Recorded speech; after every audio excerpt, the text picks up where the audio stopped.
ইস, হায় রে আমার নিষ্ঠুর নিয়তি, আর আমার এই নিষ্ঠুর কপাল। ইয়া রহমানুর রাহিম, ইয়া আল্লাহ, তুমি তো সবই দেখো গো মালিক। এই জীবনে আর কত কষ্ট সহ্য করতে হবে গো রাব্বুল আলামিন। মাথার গাম পায়ে পেলে সৎ হালাল রোজি রোজগার করি মাওলা, সেখানে তুমি বরকত আর রহমত ভরিয়ে দাও। আর এই হালাল রুজি রোজগারের মধ্যে আল্লাহ তুমি আমাকে সঠিক পথ দেখাও ইয়া রাব্বুল আলামিন।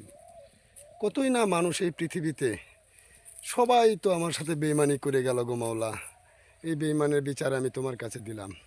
আমি মানুষ হয়ে তাদের কাছে বিচার করতে পারলাম না মাওলা। তুমি তাদেরকে দেখো, তাদেরকে হেদায়েত দাও যেন বেইমানি মানুষের সাথে না করে। হায়রে নিষ্ঠুর নিয়তি, আর কত মানুষ অবহেলা করতে করতে আমার এই পর্যন্ত নিয়ে এসেছে। আল্লাহ, আরও কতদিন যে এই পরিশ্রম আমাকে করতে হবে গো রাব্বুল আলামিন, তুমি একটু দয়া করো। দয়া করে আমার এই জীবনের, অন্তত এই জীবনের কষ্ট থেকে একটাবার মুক্তি দাও আল্লাহ। আর তো পারি না, মানুষের বেইমানি, নিজের কষ্ট, সংসারের অশান্তি, নিজেকে যে আর ধরে রাখতে পারতেছি না গো মাওলা। একটু দয়া করে আমার উপরে তোমার হেদায়েত দান করে দাও।